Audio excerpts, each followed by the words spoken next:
Hello there and welcome to the most watched business show in the country. This is the Business Weekly Show here on City TV and I am your host Michael Obodu. Please follow me on Twitter at mobodu. In the next 1 hour, I'll be bringing you a wrap of all the major business news stories for the week, including the much talked about electronic transfer levy. If you're ready, let's go.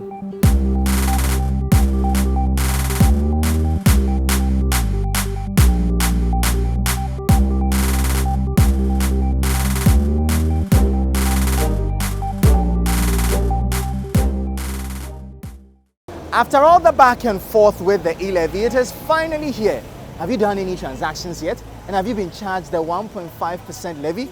If you heard that the Ghana Revenue Authority was not ready for the implementation of the electronic transfer levy on the 1st of May, then wait for this. The GRA disagrees. There has been some allegations that GRA was not fully prepared to begin the implementation of the levy from Sunday. But at this point, your guess is as good as mine.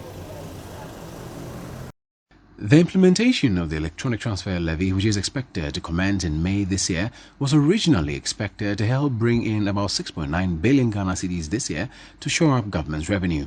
The Finance Minister Ken Ofori-Atta earlier in the year mentioned that government expects systems that will pave the way for the implementation of the electronic transfer levy to be ready from the beginning of May 2022. But according to the Deputy Ranking Member on Parliament's Communications Committee, Sam George, the GRA is yet to meet the necessary requirements for the implementation of the controversial e-levy. Members from government are saying there is no impact at all and that it is normal. It's not true. What this means is that right now, the daily limit per person is no longer 100 Ghana cedis. How does MTN know that I have already sent 100 Ghana cedi on Vodafone Cash for them to then a third party? Because so it then means that in a day now, I can send 300 Ghana cedis and evade the e-levy. I can send 100 Ghana cedis on Airtel Tigo, 100 Ghana cedis on Vodafone, 100 Ghana cedis on MTN Momo. And each of these networks will not charge me the 1.5 because I am between the 100 cedis or less. When I send from MTN to Vodafone, it is charged only once. So MTN is charging me for, if I send 100 Ghana cedis. The bottom line is, whether you do it cross-platform or on the same network, once you are sending from an EMI, the point is, if we were having it the way government wanted, they will be able to tell that I have sent 50 cedis already on Vodafone Cash. So when I'm sending 60 cedis, it means automatically on another network, automatically the system will tell them this person has crossed the 100 cedi threshold. But now, what is going to happen is several transactions under 100 Ghana cedis or 100 cedis and less on multiple platforms in a day will not attract the e-levy. So government will not meet its projected revenue. Even when it comes to the banking sector, where the threshold is 20,000 cedis per bank account, I can do 19,000 or 20,000 in one bank, do 20,000 on another bank account, and you will not be able to see that I have hit the 20,000 daily threshold. So rarely government is going to lose revenue on what it's talking about, but this is as a result of the poor implementation, the fact that they've not gotten this right. I'm hearing government people say that, oh, they are ready to go, but it is the telcos and they are charging entities. But how would the charging entities be able to do the charging when you have not provided them the interoperability and the interconnect that they need? You've not given them the APIs that are needed for this connection. But how ready are stakeholders, including the GRA and the Ministry of Finance, to ensure a smooth implementation of the e-levy come Sunday? Head of the Tax Policy Unit at the Ministry of Finance, Mr. Dan Noe, has been speaking to City News. We are very ready. I'm sure you saw the papers today, daily graphic headlines. Interviews were held with the Commissioner General. There was an interview with the CEO of the Chamber of Telecoms. There was a discussion with the Executive Secretary of the Association of Bankers. And we are very ready to go ahead and start implementing on 1st of May. And if you realize there's quite a lot of public notices coming out, all talking about 1st May being the day that we are going ahead with the e-levy implementation. Mr. Noor further states that despite announcing that the implementation of the e-levy will be done in phases following the GRA's assessment of the readiness of the charging entities, all players are ready to play their part to ensure a smooth implementation of the e-levy. The general idea is that at a point in time, we would have a centralized system for computing and doing everything about relating to the e-levy.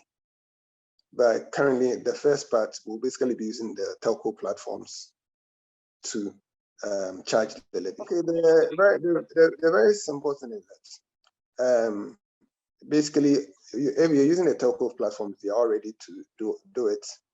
A few of them were having challenges in relation to linking up with the central system. And so to ensure that there's uniformity in what is done, we're just giving them a few weeks to catch up, and then we can continue with everything. But most of them are ready. They've tested their systems. They are ready to go. It's just those few that we need to allow them to also join in, so that there's a seamless experience for everybody. But we say with a modified approach, a phased approach. We didn't say they are not ready for phase one. Everybody is ready for phase one. Everybody, what I'm talking about now, everybody can do it on their platform. What I said was that there's some additional work that I want to do in terms of putting everybody together. That is what some aren't ready, and so we have to wait and then get everybody on it. But for 1st May, everybody is ready. Once you do any transaction from 1st May, the e-levy will be charged. You won't have any problems, any hiccups. There, as usual, every system, there are issues that arise when you roll out. I mean, it's a part of IT life and technology. So those ones too, we've put in the necessary support systems. There are numbers that we are putting out. There's an email address. There are so many things. There's a call center we are putting in place. We are putting in place so many things to ensure that people have a very good experience when the e-levy rolls out. The implementation of the e-levy will impact players in the electronic transaction space, and it appears even the banks have not been spared. GCB Bank PLC is projecting a decline in the usage of its digital financial services once the e-levy takes effect. However, the bank is confident of a bounce back. The levy of 1.5% on selected electronic transfers, which for about 4 months faced stiff rejection from the minority in Parliament, along with other civil society organizations, was passed and assented to by the President late last month.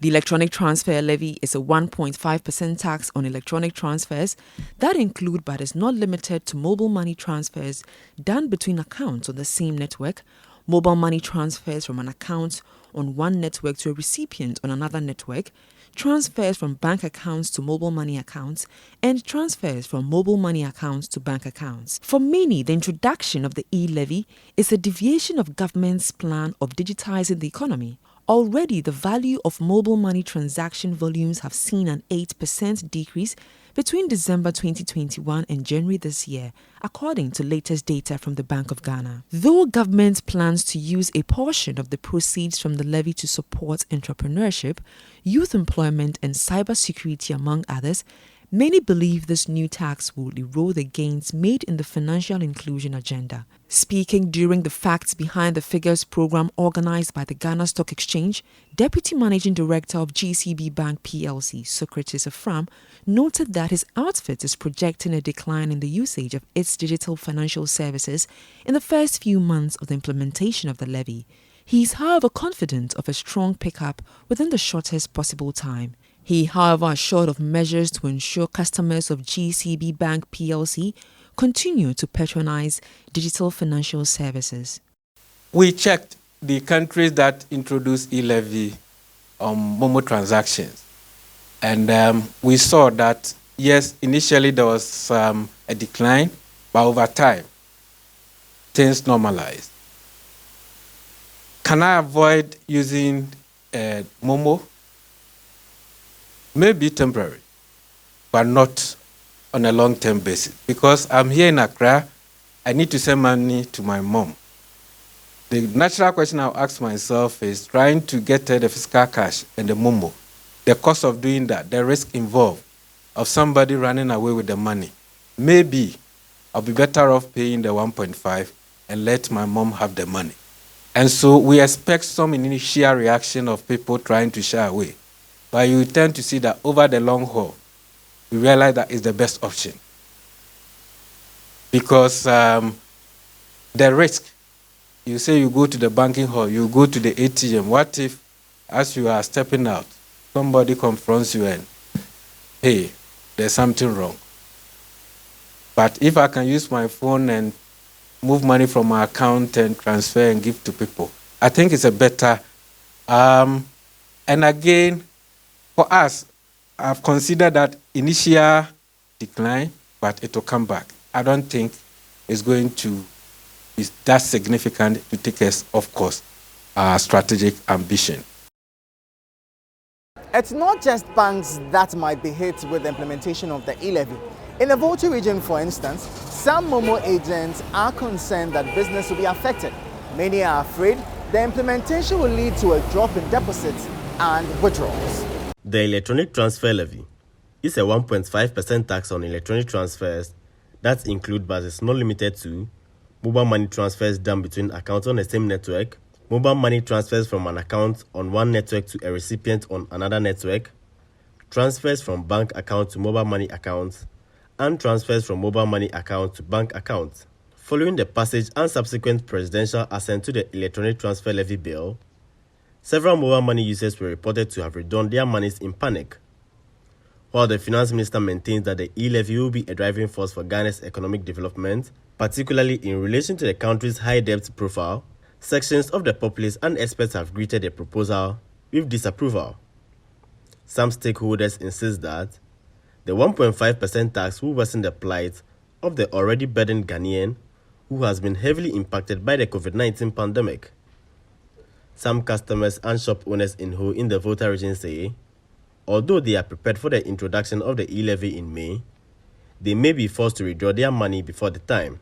So the e-levy that is going to start first May is going to affect me a lot, because most of us, or me like this, I do buying online mostly. And when you buy online, you have to pay with the Momo. And the payment with the Momo, the network provider is going to charge you, and the e-levy to take effect. So looking at that, it's going to make things difficult. Looking at Ghana's the economy which we are in now, is very hard. And e-levy coming in, seeing your own money being deducted like that, it's not going to be easy for me.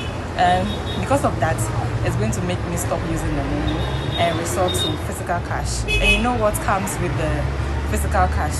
Your money can just get missing anytime. Actually, the Momo came and it was so easy for some of us. We just keep our money there and forget about everything. But now we are going to stop using that Momo and resort to physical cash. And it comes with a whole lot of effects that your money can get missing anytime and all that. Thieves can barge in on you and just take your money from you. So, but how for do? It is coming, so we just have to embrace it and get used to it. It's a change. Maybe as time goes on, we'll be okay with it and move on. Cynthia Kobi, a shop owner in Ho, noted that most of her customers are now using cash as a mode of payment, which has become a challenge to her. E-levy nyaki he gomejege first May. Abenye store provision shop to na enyenye de dia enya affect ge, because I'm over plan mumu le nye customers. Nos bova si be ya be oje e-levy de mumu jita nos bo plan wanu ko e-levy pe charge sa daredia obo mata wosigo vo no nye huma wosigo vo cash mela mi oshu mumu kwele oshu nos bo wosiga mi afa provision shopper mi afa profita manye profit de ke onyo 10% profit pe kanu nye ba ma ba kafa ye mako charges ma daredio enye me be ma ba dia afu de genam nye profita ha eyi de me lose profita afi charges ha ma dare enwoji ha e-levy ko madam afi momo to ho awade fenya ma ba lose double ga ko pede nwa. She says she can't cope with the e-levy as she fears she will be double taxed in her daily business routines. Some mobile money agents also noted that they fear their business will collapse after May 1st as people are rushing to withdraw money from their mobile wallets. Holali Tulasi is a mobile money agent and he says government must reconsider its decision to tax mobile money, as most unemployed youths are now venturing into the mobile money business and are likely to lose their jobs if the customers refuse to use the medium.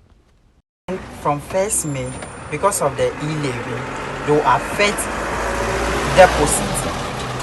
But if the people don't come to deposit, they even can't to withdraw. You do the deposit before you withdraw. But assuming from 1st May, because of the e-levy, I'm not sure that people will still do the deposit. So that means the business will collapse. Assuming we wanted to tell the government to leave the e-levy aside for us, because most of the youth in Ghana like this, it's only the mobile money that we are doing to support ourselves. But because of the e-levy, we don't even know that we can't do the business again. So we are praying to the government to leave the mobile money so that we can do the mobile money successfully. The Bank of Ghana is warning people to desist from investing in a cryptocurrency investment scheme called CitiCoin, as it hasn't given any approval for such a scheme. According to the central bank, neither the cryptocurrency investment scheme CitiCoin nor its promoters have any approval from the Bank of Ghana to operate in the banking and payment services sector. The new notice further advises the general public to exercise caution with regards to trading in cryptocurrencies and other unregulated investment schemes. The Bank of Ghana further cautioned all regulated institutions, including banks, specialized deposit-taking institutions, dedicated electronic money issuers, and payment service providers to desist from facilitating cryptocurrency transactions and unlicensed investment schemes through their platforms or agent outlets. The latest notice adds to a number of others issued by the central bank this year, warning the public to desist from similar schemes such as Freedom Coin and a money doubling scheme operating in the country under the name BitCash Currency Exchange. In an interview with City Business News on the proliferation of unlicensed investment schemes in the country, CEO of the Databank Group, Mr. Kojo Adai-Mensah, reiterated the need for the public to stick to regulated investment schemes. You also have your responsibility. There's so much the regulator can do. Yes, maybe they can go a bit more than just issuing a warning or issuing a guideline. But look, there are how many Ghanaians? 30 million Ghanaians spread across 16 regions. The central bank cannot be everywhere all the time catching people, prosecuting. Our court process is not as swift. So the reason I say we both have responsibilities is that you also, as the investor, when you are going to put your money into something that is promising a certain return, you also need to ask yourself some relevant questions. Who is regulating you? Is the central bank aware of you? Are you properly so licensed? You can even demand to see, we are required to put our licenses up on our walls. It's for a reason, so you also need to, just not because a friend said, then you go in. Yeah, you would, because of the inflationary pressure, you may want to go into a riskier, quicker, higher return. I can understand.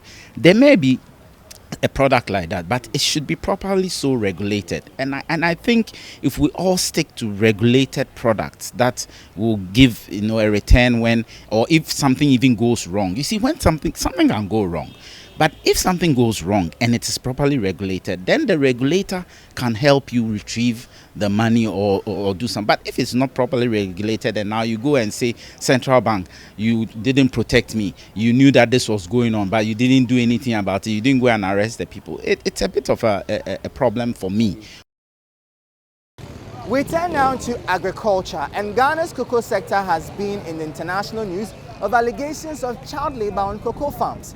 There's a documentary titled Cadbury Exposed Dispatches, which is believed to show that the company benefits from child labor activities on cocoa farms. But stakeholders in Ghana's cocoa sector do not seem to agree with the accusations. The use of child labor, according to a study funded by the United States government in 2020, had risen in cocoa farms in Ghana and Ivory Coast despite industry promises to reduce it. The levels of child labor, according to the study, were higher than in 2010 when companies including Mars, Hesse, Nestle, and Cargill agreed to reduce the worst forms of child labor in Ghana and Ivory Coast cocoa sectors by 70% by 2020. Back then, the two West African countries, which together produce about 2/3 of the world's cocoa, had both questioned the methodology used in an earlier version of the report prepared by researchers from the University of Chicago and seen by Reuters news agency in April. So is child labor rampant on cocoa farms in Ghana? Fifi Buafu is the head of public relations at Cocoa Board, and he states that the regulator is against the practice and is working to prosecute anyone found culpable. Child labor is an illegal act. So when people are engaging in illegality, they do not do it in the open. Of course, the expectation is that the law enforcement agencies would enforce the law and make sure that that illegal act does not continue. However, we also believe that how it is reported or how people portray it is exactly not what pertains. Sometimes how these things are reported gives room for that perception to be created that there's that huge child labor issue. For us as Cocoa Board, we do not countenance the use of children in doing hazardous activities or preventing them from going to school because they have to go and work in the farms. We are doing education.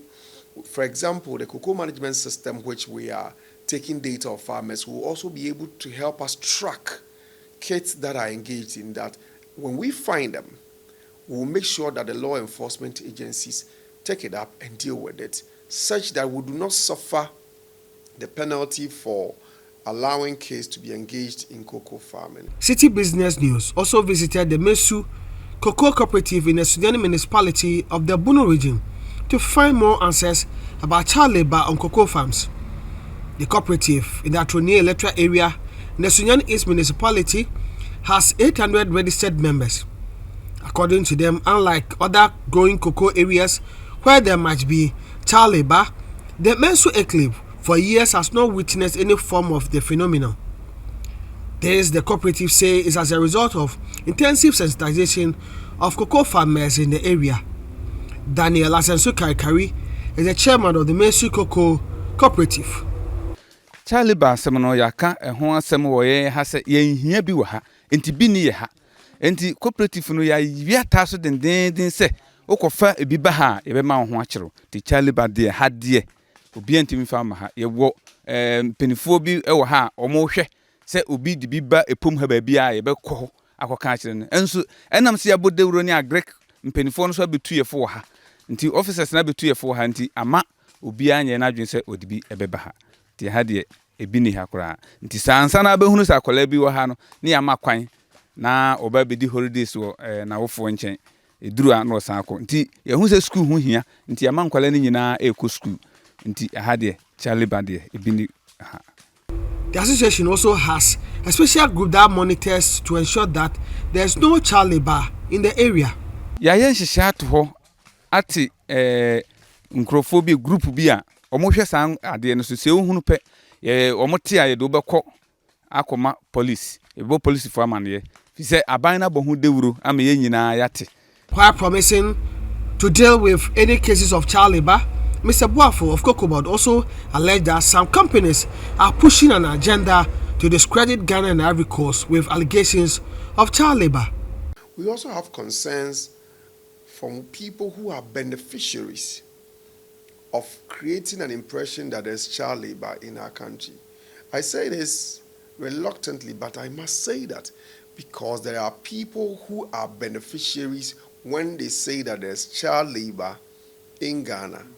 It gives them business. So for them, it is in their interest for the story to be told that there's child labor in Ghana. But we need to be a bit more cautious in how we present these things.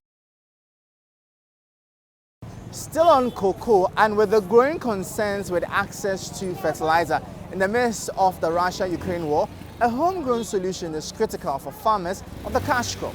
The Ghana Cocoa Board believes cocoa farmers have to resort to poultry manure as an alternative as the world struggles to procure the basic elements for fertilizer production.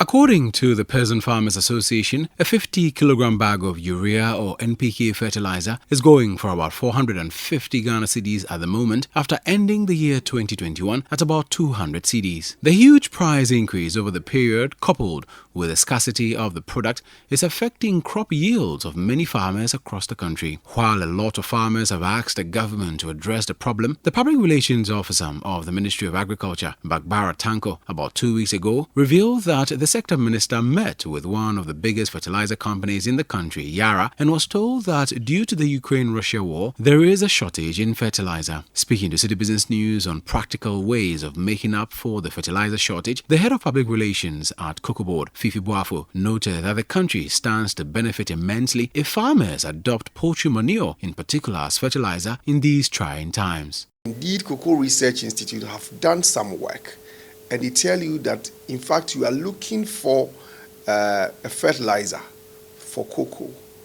Poultry manure has that capacity to help farmers improve their yield significantly. In terms of costs, it is better for us. It helps us with our revenue. In addition to that, also spending money to import is another side of the whole argument. But some people would not even inquire to know really what informs these suggestions, except to say that, oh, let's ridicule it or let us put a spin to it.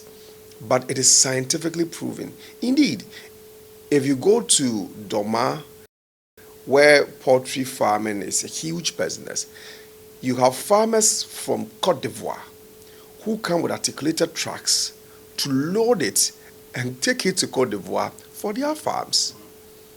So the question is, why must we sit here? There's this opportunity for us to improve our productivity with something that is cheaper and available to us. Rather, we'll spend money, or we'll prefer to spend money, import something from outside which has effect on our currency and our finances. It isn't only cocoa farmers that need local fertilizer options. Some farmers in the Ashanti region and the Western region have also resorted to producing their own organic fertilizers to cut down costs. This is made possible through a partnership project between the United Nations Capital Development Fund and SOS Green, which has seen about 200 of them trained in the making of organic fertilizers to lessen the impact of the high cost of inorganic fertilizers on the market. According to the Assistant Director of Agriculture for the Offensive North District, inorganic fertilizers are currently being sold at exorbitant prices due to scarcity. This situation, he says, affects farmers heavily.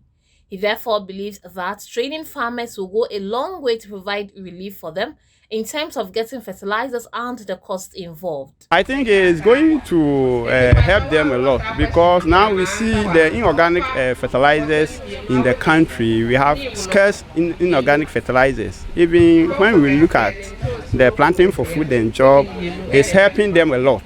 But right now, as we have entered 2022 major farming season, the farmers find it difficult to access the inorganic fertilizers. So based on this, or as this training is welcome or organized, it's going to help the farmers to prepare their own fertilizer when the inorganic ones are not in. So it's going to help them to apply the fertilizer to boost yield. Badam Zakaria is a farmer at Asempameye within the Offensive North District of the Ashanti region. According to him, a bag of inorganic fertilizer costs about 500 Ghana cedis currently, a situation which heavily affects farmers as they invest a lot in fertilizers alone in their farming activities. He tells City Business News he can now heave a sigh of relief as he has been trained on how to make his own organic fertilizer, which costs very little to make. To me as a farmer, as compared to organic fertilizer, the price is too costly at this era we are, because we find it difficult to buy fertilizer to apply on our field. And as we've learned from this, it will help us a lot. Let's, for instance, when you take these 2 bags of poultry dropping and compare to the 2 bags of fertilizer or organic fertilizer, you see that this one is more. And then you can use it to apply your number of acres in which you farm, and it won't cost you much. Because I learned from the poultry farmers, per bag of this poultry dropping is 5 cedis compared to urea, which is 500 Ghana. So if you use that 500 Ghana to buy this cow dropping or poultry droppings, you see it can apply more than hectares in which you want to apply for your farm. So it is very beneficial to us. Another young farmer, 22-year-old Esther Belukton, says the training will save her a lot of money. Sikasam de ebeboa me pa because say fact no ye to bag ba ko a 500 million ba we ne de wo mmoka bia ne hia ne wunsuo ene wahaban ene akoko bi no yenso ye emoa e wo fenti ye mmoka bia eba ma ye sikasam. The United Nations Capital Development Fund, UNCDF, in partnership with SOS Green Project, says the training has been organized to commemorate World Earth Day and also forms part of efforts to empower farmers and enhance their economic growth. Hamid Abdulmumin is a trainer, coach, and a mentor with the SOS Green Project. The SOS and the UNCDF with SMV on the Green Project had a program to educate its youths and beneficiaries in Asempaneye, Mframamfao, and its environs in the Ashanti region, and that of Western region, Wasamefi East, in a community called Odunkrum. Beneficiaries or participants were taken through on how to use animal droppings and cocoa pots in producing organic manure. The inorganic fertilizers are soaring out due to increase of prices of these materials. They getting these skills will help them to produce these organic fertilizers locally and help them to put some monies into their pockets, and whilst also helping in giving us organic foods.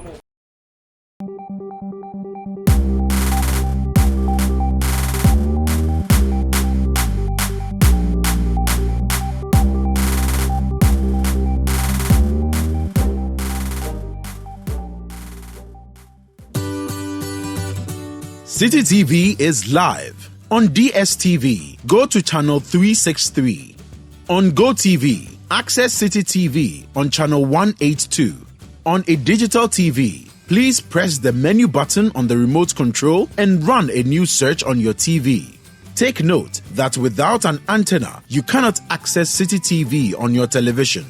City TV can be accessed on a free-to-air digital box like the GoTV and Star Times box. City TV, it's your world.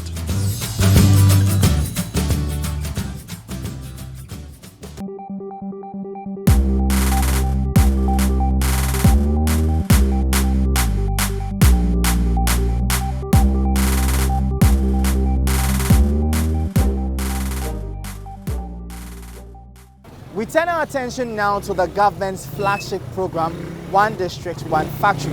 The government says a total of 107 factories are fully in operation under the initiative, while over 200 of these factories are under construction and will be up soon. President Akufo-Addo shared this information while commissioning another factory under the 1D, 1F program. Wondering which company? Check this out.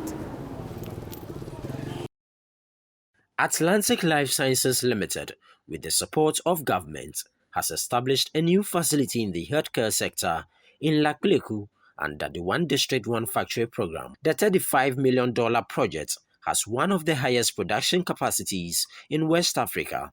The Atlantic Life Sciences Company's plant is expected to manufacture infusions and anesthetic medicines, serum, vaccines, ear, eye, and nasal drops for the Ghanaian and West African markets. Speaking at the commissioning, President Akufo-Addo stated that the ceremony is in fulfillment of the promise by the government in partnership with the private sector to set up at least one medium to large-scale enterprise in every district of Ghana.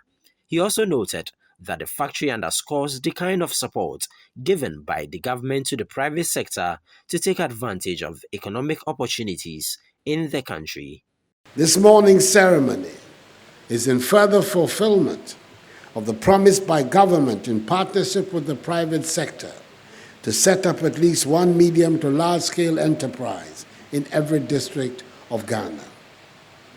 Whilst previous attempts at rural economic revitalization in Ghana have focused mainly on the provision of physical infrastructural facilities, the One District, One Factory program focuses on the provision and promotion of commercially viable business ventures to generate sustainable and accelerated economic development for rural communities. Additionally, 1D1F seeks to address the challenge of widespread poverty and underdevelopment among rural and peri-urban communities through the establishment of an institutional framework that will attract private sector investments in rural economic activities, create jobs, and raise income levels. In response to this, Atlantic Life Sciences Limited took the step in 2017 with the support of government to establish this new facility in the healthcare sector, engaged in the manufacture of vaccines, anti-snake serums, eye drops, inhalation anesthesia products, syrups, tablets, and capsules in Lapuiku under the One District, One Factory program. It is, as the Minister for Trade and Industry stated, the 107th factory completed and operating under the 1D1F initiative. Out of the 278 enterprises being established and rehabilitated across the country. And I congratulate the promoters and management of the company for taking advantage of this program. Let's talk about affordable housing. Is it possible to have such a conversation without mentioning the high cost of cement in the country? The rate of increase of the product over the past years has been very fascinating. The Ministry of Works and Housing is calling on cement companies in the country to support the government's affordable housing agenda. But how is that supposed to be? Let's find out in this video. The Housing Minister, Francis Assin-Subuachi, together with officials from the ministry, paid a working visit to Diamond, Exim, and Jata cement companies to seek their support towards achieving the government's plans of providing affordable housing units for Ghanaians. In an interaction with the management of the various companies, Sector Minister Mr. Assin-Subuachi stressed on the important role the cement firms played in bridging the housing deficit in the country. To engage the companies about what is it that they can do to support government in our quest to provide safe, secure, decent, affordable housing for the Ghanaian people. As we all know, housing, for that matter, shelter, is one of the three most important needs of man. So I will look at it in this way. We have been advocating that we find a way to develop our own local building materials here. That one is a process that we are engaging the various stakeholders. But whilst that is going on, we have come here to engage the cement factories to partner us to provide some sort of discount for our affordable housing program, so that in an area where the ministry designates as an affordable housing enclave and the contractors are working there, they should be given some special pricing deal in a way to reduce the cost of construction. So far in my engagement with all the three companies today, they have all responded positively. And we are going to sit down to work out the modalities. The managing director for Jata Cement, Nana Philip Acha indicated his firm's readiness to support the move by the government. According to him, the company is a Ghanaian-owned entity, hence the need to be part of the agenda to provide affordable housing. I think it actually also fits into our vision as a company and the mission. In fact, we have a mission to bring this company to this country, and basically it is to use quality cement to make sure that we develop or we help to develop the economy of this country. And then I think Honorable said something to the effect that the cement industry is inextricably linked to the growth of this economy. So when the GDP growth, you measure it, you can actually link it in a very linear manner to also the cement growth. So in terms of commitment, yes, we are the only company producing cement in this country owned by a Ghanaian. It's a simple statement. And so, if anything at all, I think our commitment is more to making sure that we align with government policy to make sure that housing in this country becomes affordable. Now, we have already started, and for us, we will go every length to make sure we partner this country and then ensure that at the end of the day, the vision by this country will fit into our vision as well in making sure that cement product become affordable. Still on affordable housing, we should prepare to see some progress in that space as the Ghana Investment Promotion Center has assured of attracting more investment into the sector. This is crucial as the government plans to reduce the housing deficit by at least 20,000 houses a year over the next 10 years. Available research continues to highlight one of Ghana's long-standing socio-economic challenges as the availability of affordable and decent housing for its citizens. It remains one of the critical development issues because of the huge gap between the supply and demand for housing. Current data from the Ghana Statistical Service on Housing puts the national housing deficit at 1.8 million, a 33% reduction from the previous 2 million. Despite the decrease in the housing deficit, many have called for more to be done to ensure that the old age problem is effectively resolved. Speaking at the 2022 edition of the SDG Investment Map and Breakfast meeting in Accra, Chief Executive Officer of the Ghana Investment Promotion Center, Yofi Grant, assured of ensuring that more investments will be attracted into the housing sector to finance affordable housing options and help establish a sustainable and affording housing supply. One of the reasons of the One District One Factory, for example, is to create opportunity for private sector to invest in some of these things. I mean, in Ghana, I'm told that about a minimum of 60% of the inputs into a house are imported. We are even importing cement. The basic required ingredient in homes is cement. You're also aware of the problems we have with land tenure. But then if you have to buy fittings, light bulbs, etc., we don't have them here. So with a program like the One District One Factory, the intention is that we can entice enough private sector people to say, okay, we'll do accessories for homes, door handles, we'll do frames, we'll build doors. In Ghana today, we only recently had a new building code. But before, if you want to build a house, you can specify your own size of door or window. There was no standardized size. And so you have to go to a capital, you go to a company to build. But if, like in America or in the UK or in Germany, you have standard sizes, it can entice the private sector, operatives to say, let me invest in just doing doors. And then you don't have to import doors because window frames, doors, etc. Even the aluminum profiles that are used are imported.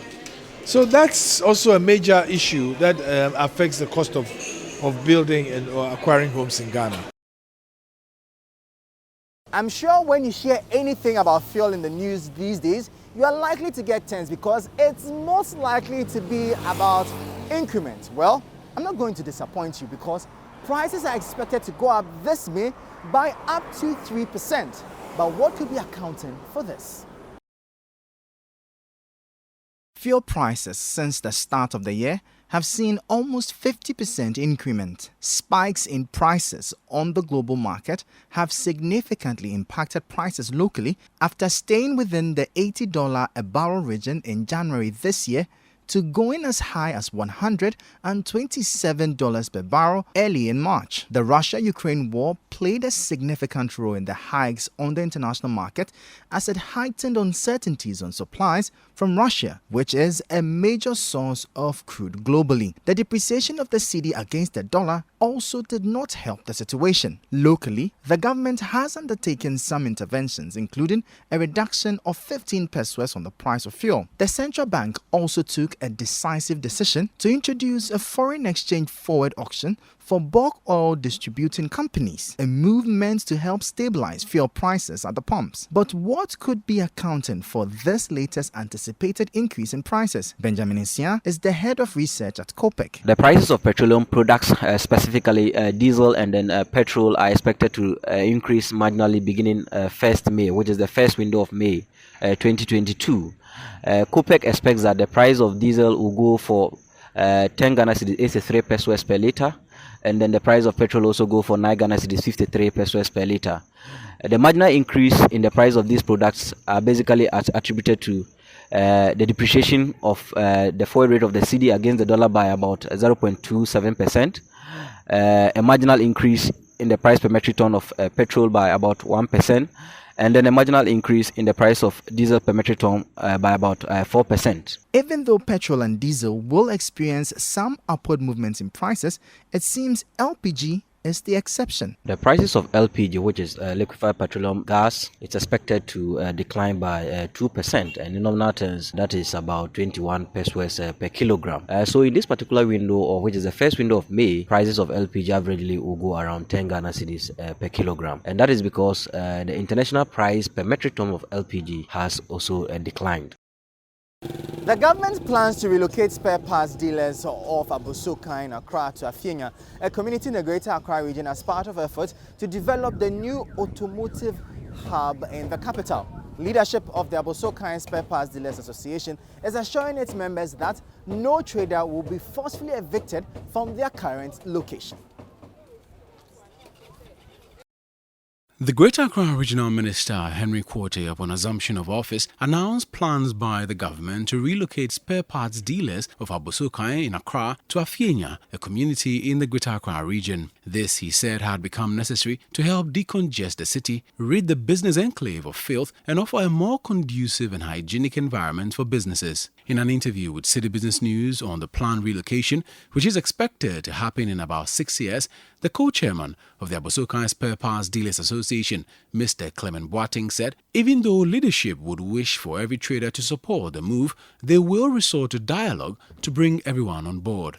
So, like you rightly said, people have invested here, who have put up buildings here. So, somewhere last year, when this matter, came into the public domain, we had to, have some meetings with those who have investment here and try as much as possible to, explain matters to them and let them know that it is not that somebody is trying to evict us or move the entire, Abosoka from here. But even if we are being moved from here, their investment is still intact, and then it can be, used for other purposes. So it shouldn't be, a trait that once this project is coming on, then what becomes their investment that they have made here. Nevertheless, we will continue to, dialogue and engage them and see how best, we will all come to, a compromise and then accept this laudable idea.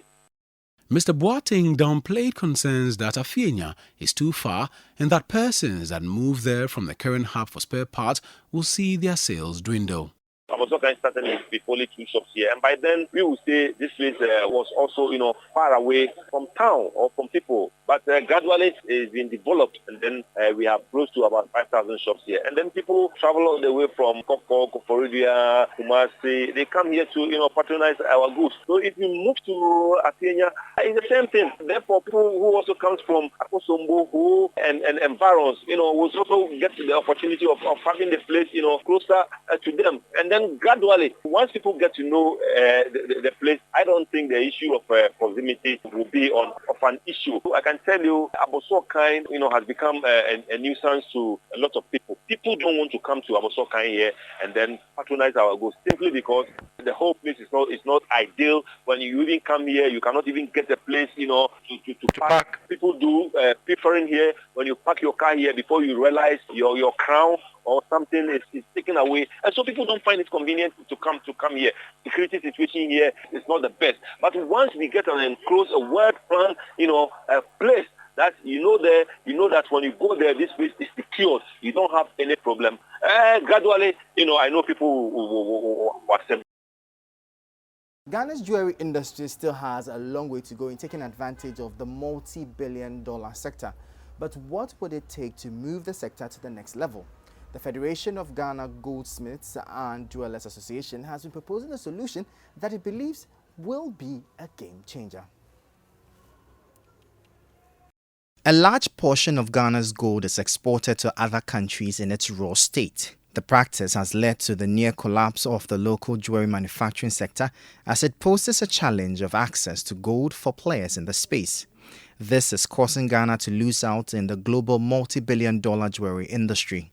In 2019, for instance, data from the Precious Minerals and Marketing Company (PMMC) showed that some $194 billion worth of gold was consumed worldwide. However, Ghana attracted just a meager portion of that, despite being the second largest producer of gold on the continent. According to industry players, a vibrant local jewelry industry is necessary to improve the narrative.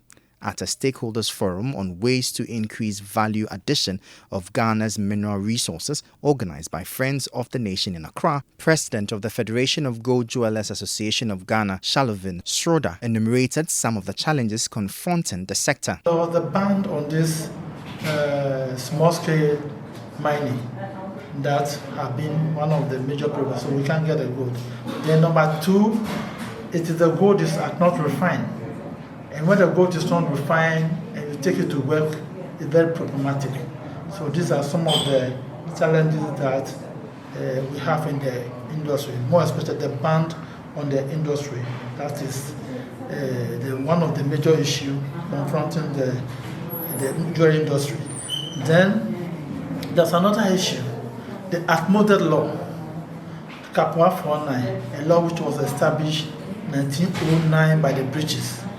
It's still a law that the industry operates with, and this is what the stakeholders have to look at it and see that we might be abreast with the modern trend so that the law can operate properly. He stressed that it was time for the establishment of a jewelry council to, among other things, resuscitate the sector. The jewelry council might be formed, and this jewelry council might involve so many other stakeholders like the Ghana Standard Board, Mineral Commission, PMMC, even the jewelers, executives, and all those things. So this jewelry council can regulate the activities and the regulation of the members in terms of their practicing.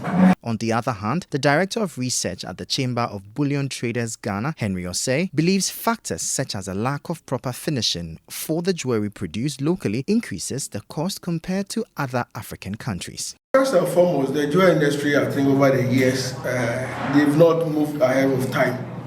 If you look at it critically, the kind of finished products, and most of our jewelry are being produced handmade.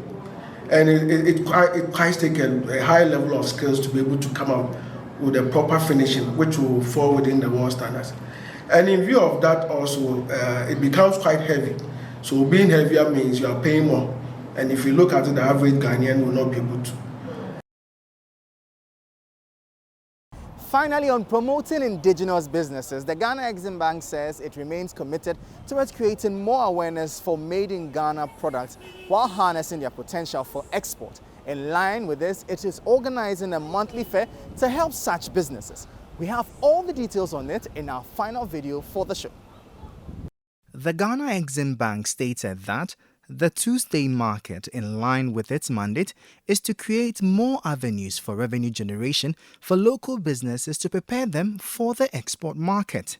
The bank says it will continue to make efforts to help Ghanaian businesses thrive on the international front.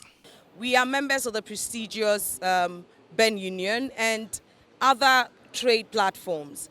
These platforms always have fairs going around. In the past, we have sponsored some of these SMEs to participate as a way of learning what is happening around the world and to improve on their products and services. So yes, we are going to continue along these lines, and we will learn as we go on. Some exhibitors at the event shared their thoughts on the intervention and the potential it presents to their businesses. Well, so far so good. This is one of the best fairs we have been part of because it was free registration actually. Yes, most of the fairs you have to pay and all that, but this was free, and we've had some of the dignitaries come pass through, and they give us their support. I think it's just a miracle for me because I've got in touch with a lot of distributors and also a lot of partners who wants to, become a part of this business. I'm the founder, as I said, I'm the founder for Ifok Handmade Limited. Ifok Handmade Limited manufactures shoes, gent shoes, bags, belts, wallets. If you want comfort, if you want quality, get to us. We are from Kumasi, and so far it's been wonderful. We have so many connections. We have buyers, and we have people who are interested in our businesses that want to do businesses with us. So far, the fair has been successful from our point of view. The Trade Ministry also believes the initiative is laudable as it exhibits the progress made in the local industry. Fairs like this generally creates the awareness of what we have been able to do as a country in terms of what the private sector can do, and it also offers a platform for the private sector to be able to showcase what they are into. Fairs like this also offers the private sector the opportunity to be able to network and to find partners as well as collaborate with others within the same sector to be able to grow together and find businesses together.